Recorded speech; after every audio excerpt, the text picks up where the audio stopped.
सद में अल्लाह को पुकारा था, झुकाएंगे।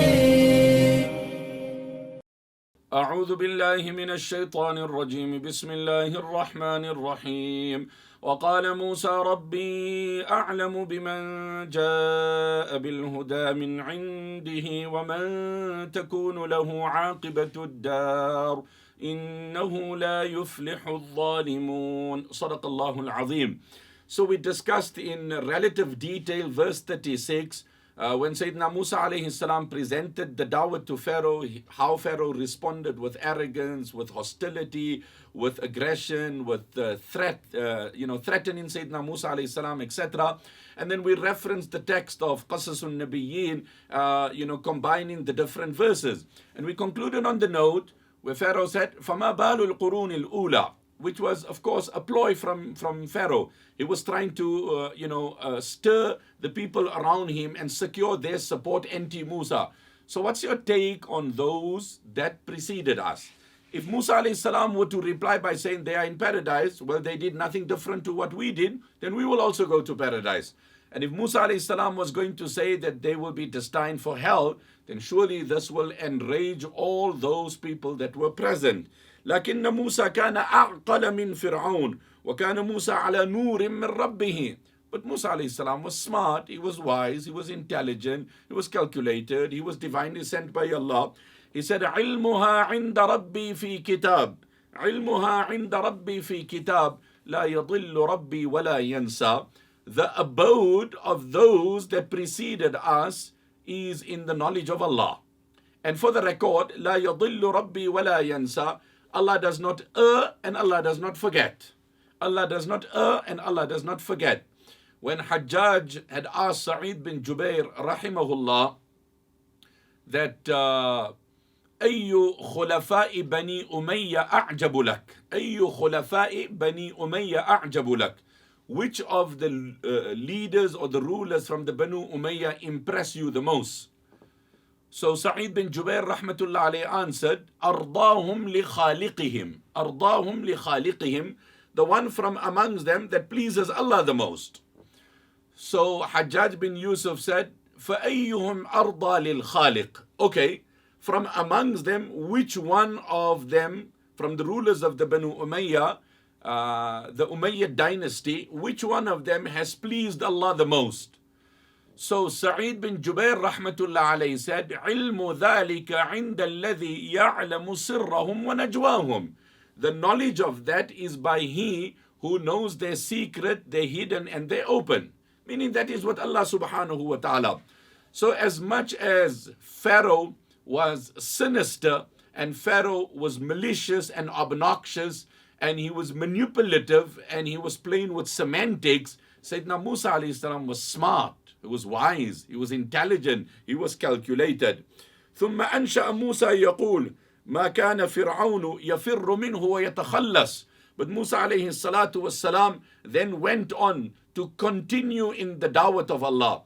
علم ذلك, the knowledge of those that preceded us is in the knowledge of Allah. And who is Allah? الذي جعل لكم الأرض مهدا وسلك لكم فيها سبلا وأنزل من السماء ماء. Allah is the one who created the earth. Allah is the one who has created pathways. Allah is the one who has sent down water. Allah is the one who causes the vegetation and the fodder to grow so humans can eat and animals can graze.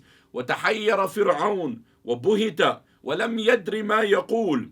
Now Pharaoh is, frustrated to the limit, because every curveball that he wants to direct towards Sayyidina Musa, Musa alayhi salam replies it and responds to it in a very, very calculated way. So then, آخر سهم في كنانة الملوك, the last arrow in a king's quiver is violence. And that's where people buckle under pressure, because you cannot retort with equal violence, because here's the muscle. You open your mouth, you'll be incarcerated. You open your mouth, your perks will be taken away. You open your mouth, you'll be beheaded. You open your mouth, your family will be intercepted. You'll be executed. So Pharaoh said, لَأَقْتُلَنَّكَ, I will kill you. So Musa alayhi salam said, قَالَ أَوَلَوْ جِئْتُكَ بِشَيْءٍ مُبِينٍ. And if I display to you a clear-cut proof that I'm a Nabi of Allah, قال فأت به إن كنت من الصادقين. So Pharaoh said, okay, do it, show it, display it, produce it, if you claim to be honest. فألقى عصاه فإذا هي ثعبان مبين. Musa alayhi salam then dropped his staff and it was converted into a snake, into a python. We explained and explored and reconciled between the different terminology. So immediately what Pharaoh said? إِنَّ هَذَا لَسَاحِرٌ عَلِيمٌ. Oh, this looks like a very skilled magician. يُرِيدُ أَن يُخْرِجَكُم مِّنْ أَرْضِكُم بِسِحْرِهِ. He wants to expel you from your land through his, spell and his skill of magic. فَمَاذَا تَأْمُرُونَ. What do you feel? قَالُوا أَرْجِهْ وَأَخَاهُ وَابْعَثْ فِي الْمَدَائِنِ حَاشِرِينَ. Well then let's challenge magic with magic. Let's challenge magicians with magicians. And of course people were mobilized. وَأَن يُحْشَرَ النَّاسُ ضُحَى. قَالَ مَوْعِدُكُمْ يَوْمُ الزِّينَةِ. The day of festival, which many say it was the 10th of Muharram. The day of festival, and that people will assemble, converge and congregate at forenoon. So you know what, late morning, early noon, it's a holiday. That's the day people would come. People would generally have their functions, walima, reception, etc. at that time. And of course, people came in their numbers, in their scores and their multitudes. فَأَلْقَوْا حِبَالَهُمْ وَعِصِيَّهُمْ. They came with their staffs and they came with their ropes to challenge Sayyidina Musa alayhi salatu wassalam. اليوم يوم الامتحان وعند الامتحان يكرم الرجل أو يهان. Today the nation will see who will be victorious and who will be defeated.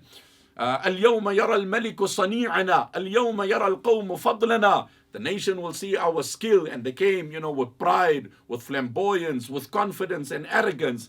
And of course they dropped their staff. But the nature of their magic was يُخَيَّلُ إِلَيْهِ مِنْ سِحْرِهِمْ أَنَّهَا تَسْعَى. It was an optical illusion. So they distorted the sight of people. سَحَرُوا أَعْيُنَ النَّاسِ. They cast a spell on the vision. وَاسْتَرْهَبُوهُمْ. They struck terror in the hearts. وَجَاءُوا بِسِحْرٍ عَظِيمٍ. The Quran confesses they displayed great magic. In terms of magic, it was great. But what Sayyidina Musa had was divine and a miracle from Allah. وَلَا يُفْلِحُ السَّاحِرُ حَيْثُ أَتَى. And a magician stands no chance in front of a prophet. So Sayyidina Musa alayhi salam was told by Allah, أَلْقِ مَا فِي يَمِينِكَ. Just drop what you have. ألقي, wow. ألقِ مَا فِي يَمِينِكَ. Just drop what's in your hand. Don't worry. And remember, they had came, in thousands, and they dropped their staff, and it became into what was perceived to be snakes. So tens of thousands of snakes. But in reality, it was not a snake. It's a type of magic where you temper with the vision. You temper with the vision. I mean, just a simple analogy, when we were kids and you would open up a candy and you open up the wrapper, and then the wrapper would be, different colors. And then you look at someone through that wrapper and then you say, oh, you are looking purple, you're looking orange, you're looking blue, you're looking green. But of course, the individual remains the same. It is the reflection of the wrapper of that candy that plays out on that individual. ألق ما في يمينك. Drop what's in your hand. تلقف ما صنعوا. It will swallow whatever they have fabricated. إنما صنعوا كيد ساحر. What they have displayed is nothing but magic. And Sayyidina Musa alayhi salam dropped it. And Allahu Akbar. تلقف ما يأفكون. It started swallowing everything that they fabricated. And what happened to Pharaoh?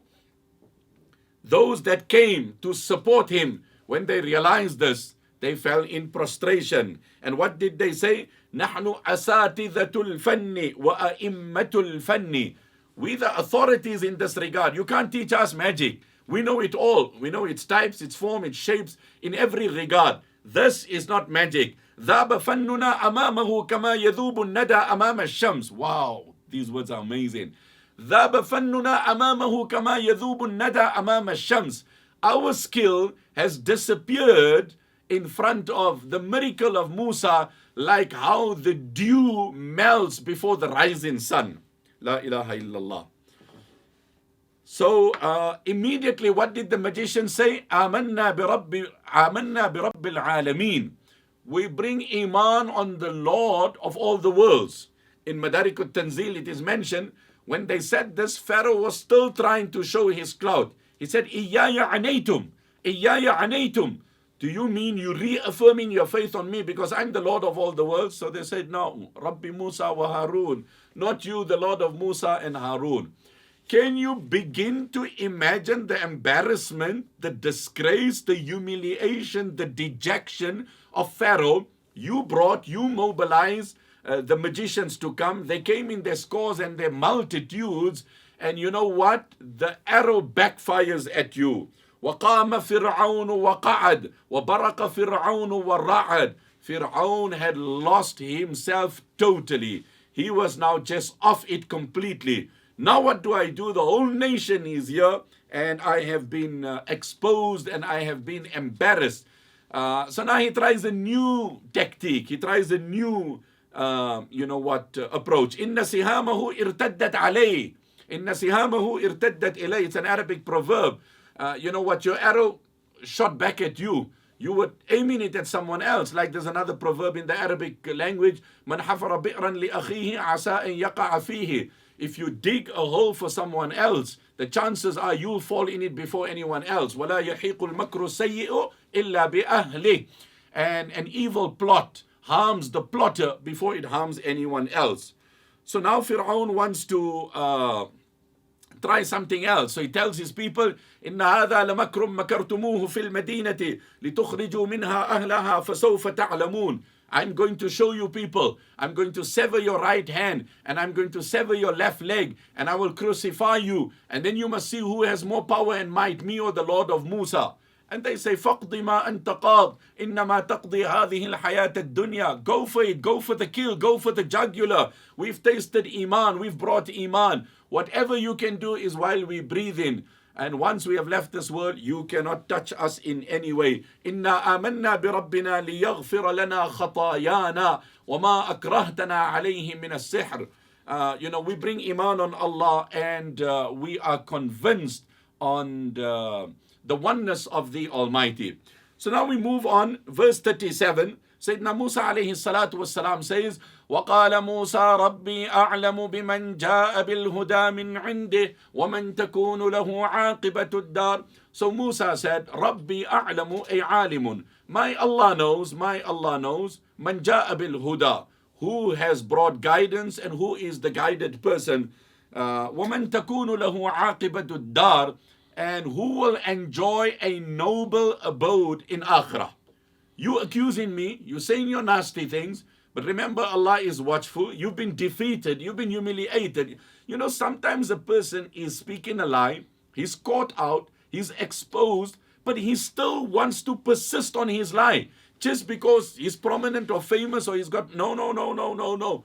If he blatantly denies the truth, everybody can see it and realize it. He's uncomfortable in his chair. He's exposed. The spotlight is on him. The camera has intercepted it. He's recorded.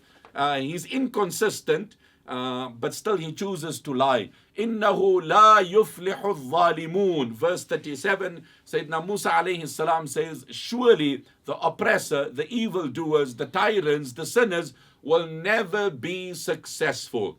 Now look at Fir'aun's new, latest, tactique or latest plan to try and divert the people. So we spoke about few now. He claimed this, he said this here. He was just creating his own conclusions. So now verse 38, وَقَالَ فِرْعَوْنُ يَا أَيُّهَا الْمَلَأُ مَا عَلِمْتُ لَكُم مِّنْ إِلَٰهٍ غَيْرِي. And Pharaoh said, O ministers, honestly, the truth be told, for all I care, I cannot imagine or believe that there is any God worthy of worship for all of you besides me. I mean, you would agree, I'm the absolute power. مَا عَلِمْتُ لَكُمْ. I am unaware of any God, any deity, any power, any ism besides myself. And then, after a period of time, progressively, he went on to say, أَنَا رَبُّكُمُ الْأَعْلَى. I am the most supreme being. In this verse 38 of chapter 28, he says that مَا عَلِمْتُ لَكُم مِّنْ إِلَٰهٍ غَيْرِي. Now look at his style. This is arrogance, this is pride, this is haughtiness, where you want to show your muscle. Okay, Haman, just come here. Do me a favor, Haman. I need to talk to you. So Haman was his minister. Hey, you know what? This Moses here is blurting things. وَالْعِيَاذُ بِاللَّهِ. And he's claiming that he has a God and a Lord and an Almighty and a sovereign being. فَأُوْقِدْ لِي يَا هَامَانُ عَلَى الطِّينِ. Just kindle some flames for me, fire for me on clay. meaning make some solid bricks for me. Bake a brick. And historians say the first person to build a solid structure was Pharaoh. فَأَوْقِدْ لِي يَا هَامَانُ عَلَى الطِّينِ. So, O Pharaoh, O Haman, who was his minister, build for me a palace, a tall building, a tower. And it must be a solid structure. فَأَوْقِدْ لِي يَا هَامَانُ عَلَى الطِّينِ فَاجْعَلْ لِي صَرْحًا. So make for me a tower, make for me a high-rise building. Make for me a high-rise building. Remember the Prophet ﷺ said, one of the signs of Qiyamah, and travel in the world, you will see it. That يَتَطَاوَلُونَ فِي الْبُنْيَانِ يَتَطَاوَلُونَ فِي الْبُنْيَانِ, where people will start competing with one another in high-rise buildings. Sometimes you just stand and you look out from your hotel window, and when you look into the center of the city, it's just these tall, high-rise buildings. Well, the Prophet ﷺ had alerted us that يَتَطَاوَلُونَ فِي الْبُنْيَانِ. You know what? Competing with one another in these high-rise buildings. فَاجْعَلْ لِي صَرْحًا. So build this tower for me. لَعَلِّي أَطَّلِعُ إِلَىٰ إِلَهِ مُوسَى. Look at the audacity and look at the clemency of Allah. Look at the grace and the respite of Allah. Perhaps, maybe I can peek and peep at the Lord of Musa. So build something, let's go up, let's climb, let's ascend, let's see what's there. He's saying the sovereign, divine authority, power. Let's see what's all this about. لَعَلِّي أَطَّلِعُ إِلَىٰ إِلَهِ مُوسَى. Perhaps, maybe, who knows, I can peek, I can ascend, I can summit, and then I can peep at the Lord of Musa. وَإِنِّي لَأَظُنُّهُ مِنَ الْكَاذِبِينَ. For all I care, he's a liar. For all I care, he is a liar. So that's verse 38. Now, did Pharaoh build, construct this tower or not? There's no authentic narration in this regard. Verse 38 says, where he issued the decree to Haman, who was the chief minister, to action the plan of the construction. And this was, again, just to try and remain anchored. You could see, his power was crumbling. His might was falling. His empire was collapsing. The grip was going. But he was just holding on to it. And how many times you see today also, a leader is losing, his elections. But then you'll hear that the elections are rigged. And then there's mismanagement. And then there is, cheating taking place in the counts of the ballots and the votes, etc. But till the last, he still tries to hold on to that power. Till the last, he still clutches onto it. And for Pharaoh, it was game over. But no, he was not going to surrender. Qurtubi says, and likewise I read in the footnotes of Jalalain, that then Haman had employed 50,000 masons, 50,000 skilled workers. Ruwiya annahu, it is mentioned that he then arranged for 50,000 masons and skilled workers, and they started developing and building floor by floor, stage by stage, phase by phase, according to whatever the resources of that time was, according to the narration of Qurtubi. Though I've mentioned that it's not in an authentic narration, but Qurtubi has recorded it, so I'm sharing it, and likewise in the footnotes of Jalalain as well. And so after he completed the construction of this high-rise tall building in which he employed the skill of 50,000 masons, Allah subhanahu wa ta'ala sent Jibreel alayhi salatu wassalam, and with the side of one of his wings, he merely nudged that building and it crumbled to the floor, causing the death of every individual. If you've benefited from this video, consider contributing to Radio Islam International. Help us spread the message of Islam. Click the link and contribute today. And don't forget to subscribe to our channel.